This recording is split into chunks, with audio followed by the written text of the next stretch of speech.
Sorry, I'm stuck. And the bunker.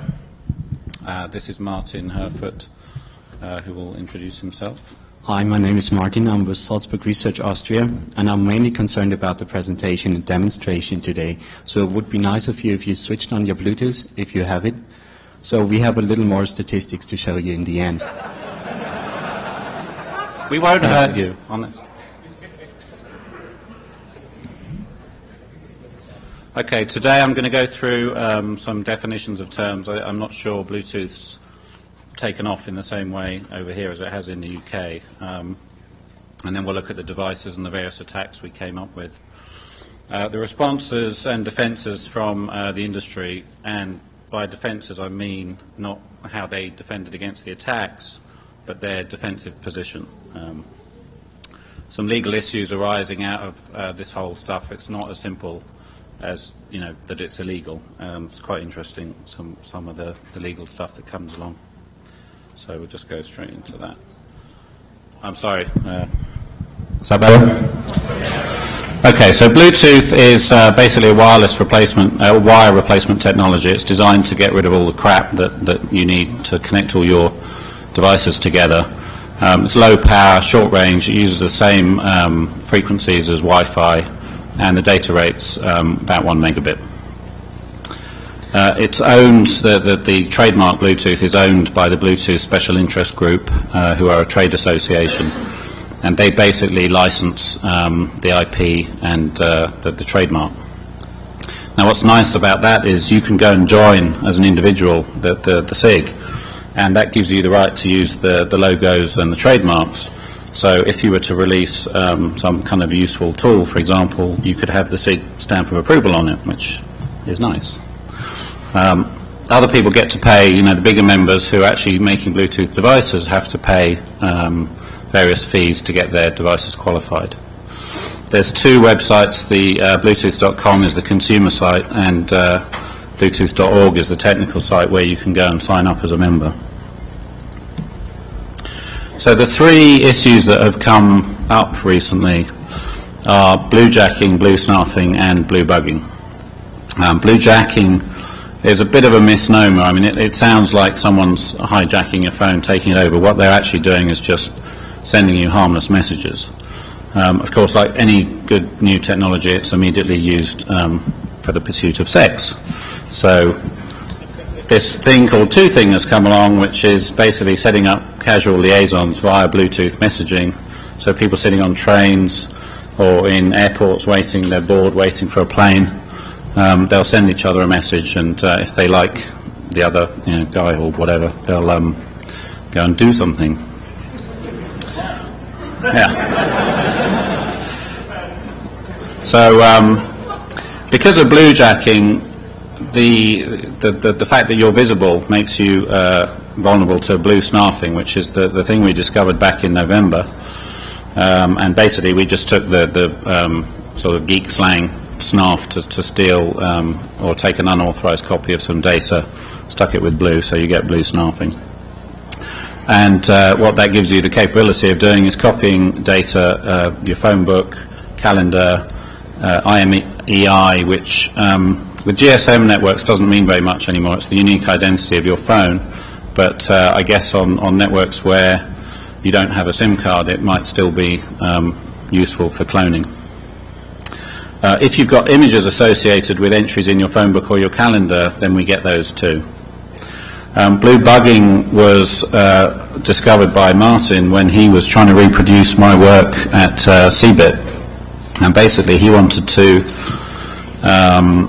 see how big a threat this was in the real world, and so, but because I hadn't published any of my data, he had to independently discover it. So he discovered how to do it, but actually found some more problems as well, and then we teamed up and have done some interesting things since then.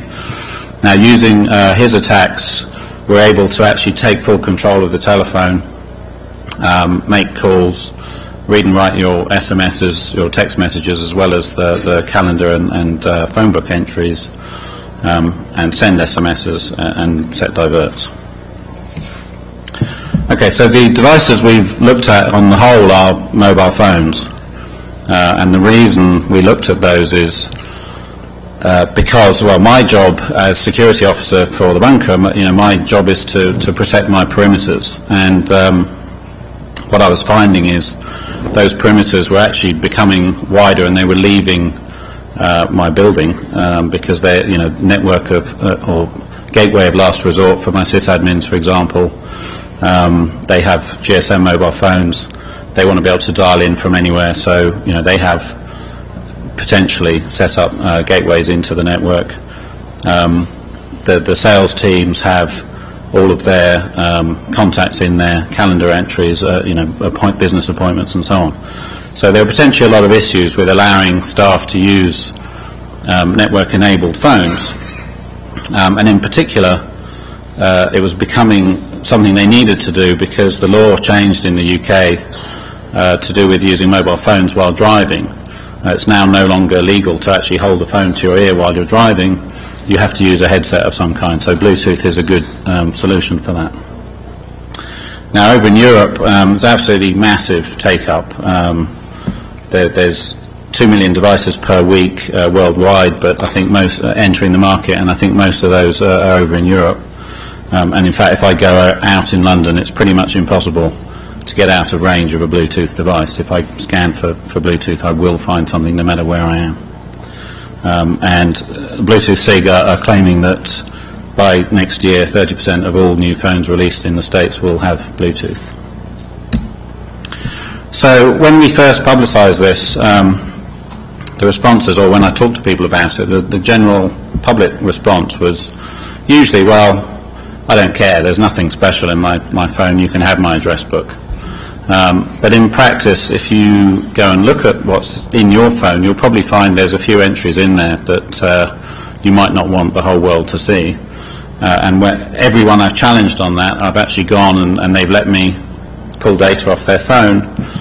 We have found stuff like that. So a friend of mine who's a coffee shop manageress, I read her phone book and I found the full street addresses of 3 coffee shops plus the door codes and the alarm codes. So, she didn't care when I first told her. It wasn't a problem, but actually it probably is a problem. And Bruce Schneier's comment on this was that people are treating their phones as kind of data wallets now. They believe that they're secure, so they put a lot of stuff in there. And they believe that, if it's a device you carry around with you. If you don't lose it, you can't lose your data. So clearly with this technology, you can. Second response is, well, you're supposed to enter a password or something. So, yeah, well, that's the whole point. You are supposed to, but we're bypassing that. But people kind of dismiss it because they believe the industry claim that it's secure. So you're telling me you can get in, but I know you can't because I have to pay. So I'm not going to listen. And finally, you're selling a fix. Okay, well, we can't fix it. The mobile phone companies need to fix it. This is closed source proprietary technology. We can't just go in with a fix and say, okay, we've taken your stack and we've fixed it, so this is something they have to do. But even if that were true, you can be as cynical as you like, but you still have a problem. Okay, the specific attacks which Martin will demonstrate. Snarfing, we can steal your calendar appointments, some images. We won't do that now because it's too slow. Your phone book, names, addresses, numbers. As I've said, you can get pins and other codes out of there if people have put them in there, and SMS text messages. The other attack is actually probably more serious, is turning a phone into a bug. Because we can initiate a call, what we can do is connect to your phone, tell it to call us back, and then we have an open mic on your person. So you're walking around doing your thing, and we're listening to everything you say. And that's now coming over the network, so we don't even have to stay in range anymore because it's a GSM call.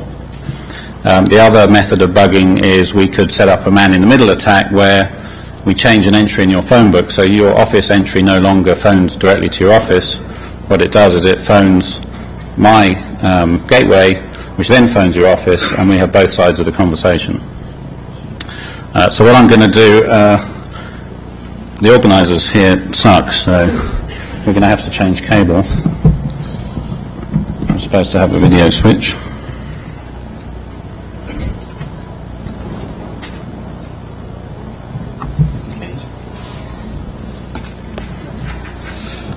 we tried to do this over at Black Cat, somebody DOSed the phone we were going to attack and was bluejacking it. So I don't want to worry you unduly, but I think there might be a hacker in town.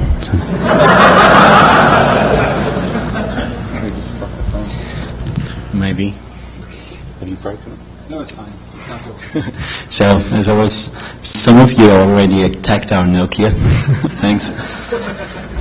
So, what you see in the right-hand corner of the screen, it's insecure phone. But what we treat is ours. It's totally untouched so far. We didn't modify anything, but we have to do that for legal reasons. Just bugging a phone, which is ours. Script which we have for this, and hopefully it's working.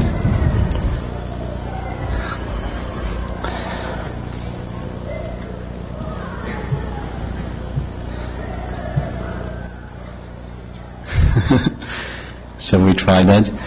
You know, so this is not how it is supposed to be in the wild. People are passing by. Is it working? Okay. No, try it again. I'll try it.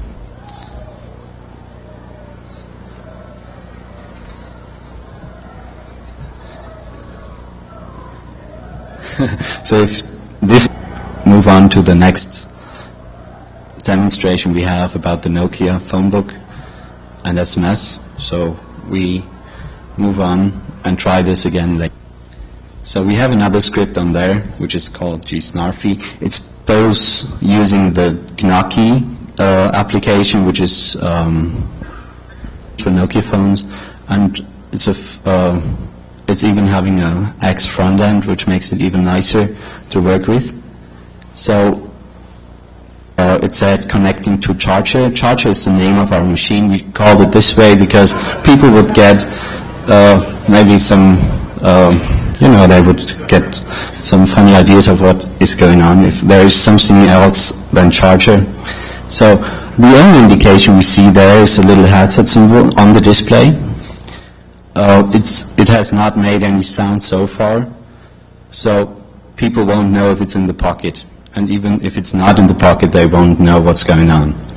So what happens next is that I open up the contacts, reading them out from the phone.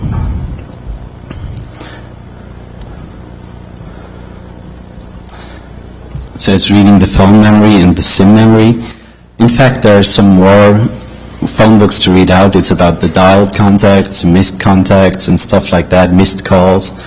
And that's just the stored phone book information, which is enough to play with in the end. So what you see here is just a list of the phone. We just kind of obfuscated the numbers so you won't have anything of them. And I'm looking for a specific entry called Honey. So this is supposed to be the girlfriend of, or the boyfriend of the owner. And I'm sure you know those. Oh, you can't see it anyway. Wait.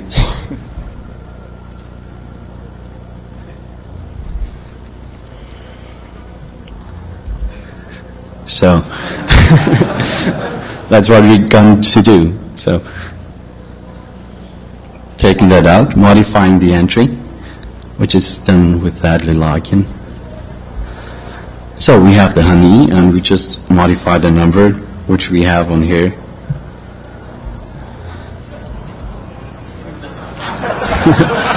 Oh, other way around. 702. So maybe you want to copy that number. That's only $47, I believe. Yeah, it's cheap. Oh, thanks. Don't forget the 1. So it's a +1 or 1. I think it should. It's right. Okay. How do you know it's right?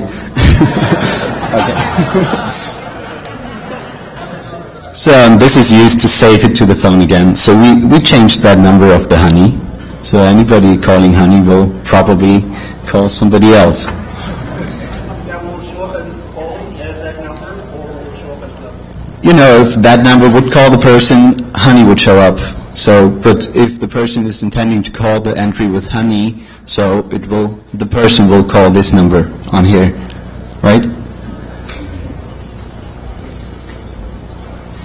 But yeah, if you examine the entry, you will see that number. So another thing to do is... Agent X, don't leave the room, please. Phone's Okay. still there. Yeah, Okay. our bug is still here. Stay there, it's okay. We try it later. So whatever. SMS messages, we can read them out of the phone. It makes it, you probably could have your own application doing that, but it's PDO encoding of the messages, so we use Nokia again for reading that.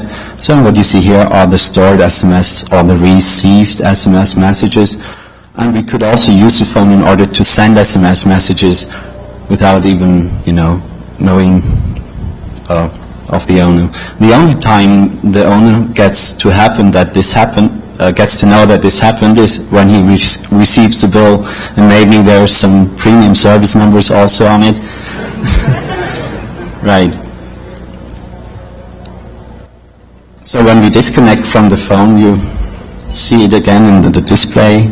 We disconnected from the charger, and you didn't hear that. The phone emitted a beep, so people probably would look to the display and would see, okay, I disconnected from the charger. So what I'll try now is, again, to bluebug our test device, which has nothing to do with the Nokia phone here, so it didn't work out so far. That's what happened. So no bad response. It's supposed to be dialing a number.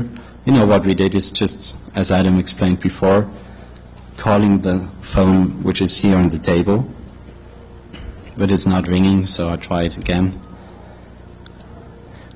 This is a little embarrassing. So no reaction on the display.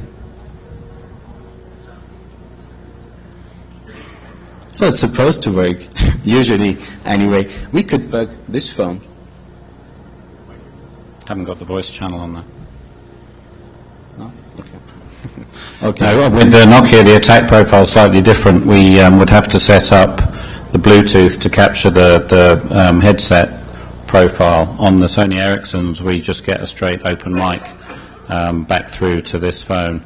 But basically, if this had worked, what you would get is the goon that's holding that phone would be walking around with an open mic, and he could go out and leave the room, get in a cab, go to the other side of town, and that GSM connection would keep working, and we would hear everything that's going on around him. And in fact, that connection could be anywhere. So we could just be local operatives setting up the bug, but the actual connection is going back to Tokyo or somewhere, anywhere, because it's across the GSM network. And of course, he's paying for it because he made the call. So. Right. So... Yeah, he will have a record that he made a call to my throwaway pay-as-you-go phone, yeah. So you would have to take care to obfuscate your phone number, yeah. So what you see here is an application I used for the CeBIT and also for several TV demonstrations.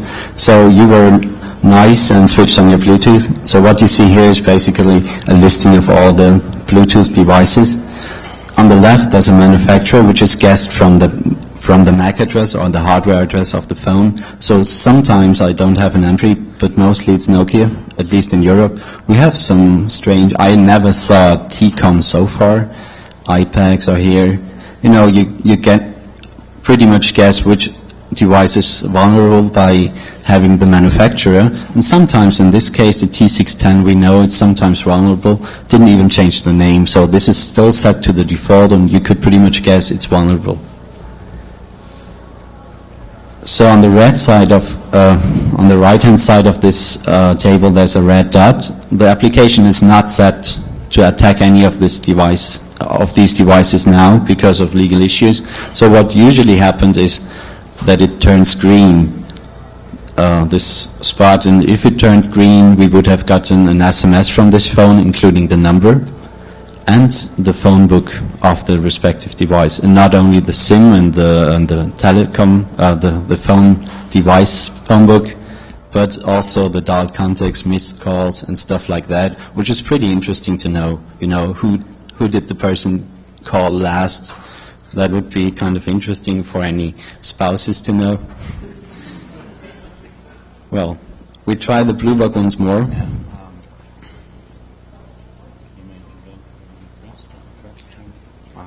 I used one which was in the history. Somebody connected again. I switched Bluetooth off better.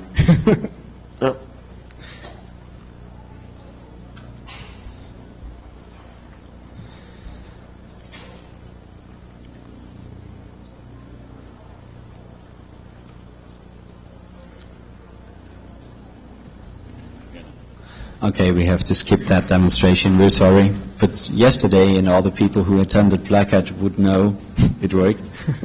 Anyway.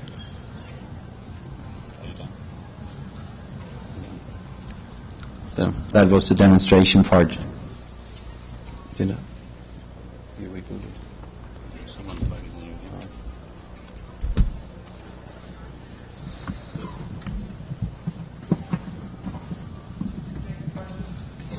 There's a question.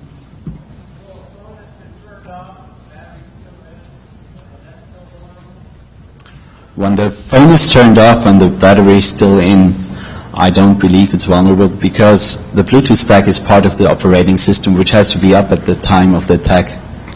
So I don't believe it's vulnerable at that point. Doesn't make sense. We're not going to share that at this time until the phone companies have actually got a mechanism for dealing with the issue, which Nokia announced last week that they are actually rolling out an upgrade program where you'll be able to walk in and get your firmware upgraded. What models are affected? If you go to the bluesnarf.org site, you'll find a list of models there. By the way, the presentation is not done. Maybe we shift the questions to the end. Yeah. Okay, so if we move on. So the potential attacks you've got with calling, the voice calls, you can call premium rates. You don't care where the voice is going. You just want to establish a call, initiate a call from the phone, and you're charging per minute for the outgoing call. In the UK, at least, the costs per minute are completely open-ended. There is no regulation. You can set up a company that charges £10 for the first second of the call, and that will be charged to your bill. And you only need access, as I say, for the initial call setup. You don't have to stick around because you don't care where the voice is going. Long distance calls, you do need the voice channel. Basically, you want to use somebody else's phone to make a phone call yourself, so you need the voice channel. So if you're doing it by hijacking the voice channel over Bluetooth, you basically need to act as a headset. So you have to stay within range. The alternative is you set up a call forward so that the phone you're calling actually calls the number you want when you dial it and connects you onwards. And that's only worth doing if your local call is cheaper than the long distance, which it probably is. And if you're on a network where you get free calls in the evening, whatever, then that call for you will be free. You can listen to voicemail because most voicemail systems accept the CLI of the incoming call as authentication. It doesn't require a PIN if it recognizes the incoming call. So if I use Bluetooth to connect to the phone and then dial your voicemail, it will just send me straight into voicemail and I'll hear your messages, can delete your messages and so on. With SMS, you've got, again, the same problem with premium rate. You can send messages to cost per drop systems where you actually just send it a message and it charges you. You could potentially use the phone as a spam gateway, so you're sending unsolicited SMS spam from someone else's phone.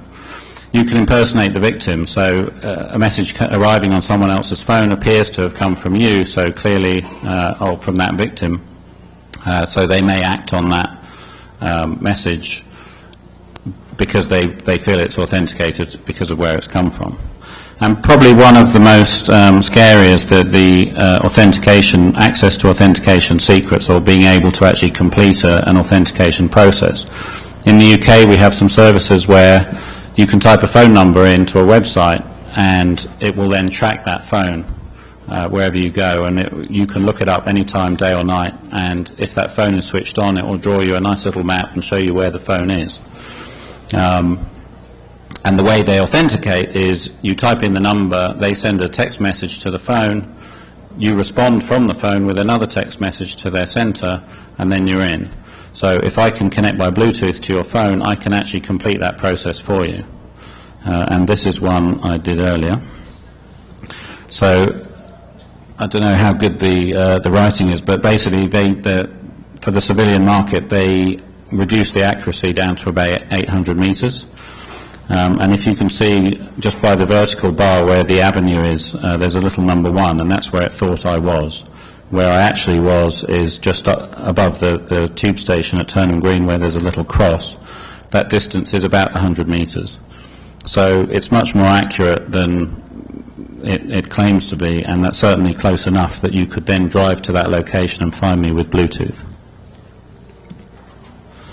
Okay, so other potential losses are service theft, using the phone as a gateway to dial into the internet. Or, as I said, with the perimeters, if you have a properly set up network that authenticates incoming calls with CLI, then I can bypass at least that first stage of authentication because I'm coming in from a recognized number, which I found in your phone book, of course. GPRS, just again another kind of gateway, free internet, and potentially could be used as an endpoint for cracking or spamming. Okay, so we found these problems and we posted to the industry, and the first way we did that was we posted to the Bluetooth SIG. On the technical website, they actually have a security expert group, and they have a forum where you can just go and post messages. So I posted a message describing the outline, and I expected various phone manufacturers to get in touch and find out what the problem was. A couple of weeks later, nothing had happened. And I looked back at the forum, and basically anyone else who'd posted had also had no response whatsoever. There were no replies in the forums to any of the messages or issues that people had raised. So we posted to BugTrack. Within 24 hours, Nokia got in touch, and their chief of security basically discussed the issue with us. We shared the code with them. They reproduced the problem in their labs. They verified that it was a real problem, and management decided that they weren't going to do anything about it because it only affected a few models of phone. We'll come on to that later. TDK published a very long, rambling explanation of why we were wrong, and this couldn't possibly happen. Sony Ericsson released a press release saying they had fixed the problems. When we tried to get in touch with them, they actually refused to talk to us. We emailed them, we phoned them, we wrote to them. The only response we ever got was a letter saying, "We have our own security department, thanks very much and good night." 6 months on, they were still taking that stance and publishing, in response to any press that came along, they were publishing that they had fixed the problems. But they had never spoken to us, so I'm not sure how they could be sure they'd fixed the problems. When I finally got through to someone and suggested that they actually send me a phone so that I could test it, because we're working on old phones with older firmware at 6 months on, they said if I want to test it I should go to a shop and buy one. So yeah, like I need a broken phone. So they then got the idea that maybe there was a further problem, and they finally allowed me to tell them what the problem was, and sure enough they hadn't fixed it, they'd fixed Martin's problem, but not mine. So phones were still vulnerable, and they, when they believed they had actually corrected the issue. Siemens and Motorola, on the other hand, came to us unsolicited. We hadn't looked at their devices. We hadn't reported any problems with their devices. They came along and said, here are some new Bluetooth phones we're about to launch. Can you have a look at them? Tell us if there's any issues.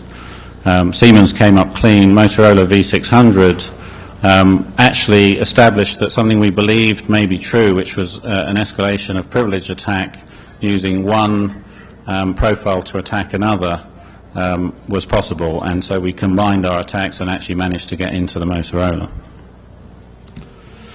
So the industry then responded with a bunch of defences as to why this really wasn't an issue. They cited these things: distance, limited number of models, that it's an implementation issue, it's not an issue with Bluetooth per se. You need specialist equipment, you're going to look really suspicious doing it. devices aren't vulnerable anyway. You can change the name, and then we won't be able to attack you because we won't know you're vulnerable. It's easier to steal or find a phone, and it's far-fetched and low risk. So distance, the actual published distance of Bluetooth is 10 meters, so we have to be close. Well, 10 meters is 30 feet. You know, that's from me here to these guys here, to you probably, yes. And it's a sphere. It goes all around me, behind me, beside me, above me, below me. So if I'm sitting in a bus, I've got everyone on the bus. If I'm in an office building, I've got people on the floor above and the floor below. And in practice, actually, just with a normal dongle, you get a range of about 40 meters. What I found with a Class 1 device, I get a range of about 90 meters. Now, this gentleman sitting here from Flexilis, they have a really cool toy with them, which is a Bluetooth sniper rifle. And do you have it with you? Okay, well, they're getting a range of half a mile pointing at a normal phone, and they've done copies of data from a phone half a mile away by pointing this device at. So, yeah, see, get a look at that if you can. It's really cool. Okay, so limited number of models. Well, yeah, I put my hands up here. They were right. There are only a limited number of models affected. Unfortunately, they are by far the most popular models on the market. If you go out in London, 70% of all the phones you see will be one of these models. The Nokia 6310 and 8910 series are the standard businessman's phone. So, you know, corporate contracts will have thousands of these things. Sony Ericsson T610 is the sort of trendy lifestyle phone. So, you know, those two models are pretty much the main models on the market. As far as implementation issues go, you know, you don't care whether it's Bluetooth is the problem or it's the actual implementation on that model of phone. And in fact, at stake have probably found some fundamental flaws which would lay a lot more devices open to attack anyway. And there's more detail on their website. That we need specialist equipment, you know, advanced knowledge of Bluetooth technology. Well, again, that's not the case. We used black box research. We didn't know anything about Bluetooth when we started. We just poked around with the protocols that were available, information we could find on the internet. Standard laptop, generic dongles, which you can see on the table. Software stacks downloaded from the internet and slightly modified. And even if, you know, this is all too bulky, in theory, there is software available on PDAs and mobile phones in development. But in practice, you know, you just have a laptop in a bag, that's fine. So, yeah, which brings us on to suspicious behavior. I can do it from my laptop, in the bag, hung over my shoulder, reading a newspaper. In fact, I entered the Houses of Parliament, went through the security, handed in all my crap, they sent it through the X-ray machine, they searched me, they let me in. I spent 15 minutes walking around with my bag over my shoulder, looking at the nice paintings and the statues and seeing some MPs milling around. And I left. And the attack was running all the time I was in there. Not actually attacking, of course, just gathering statistics. Devices are not always in vulnerable mode. Well, they have to be discoverable.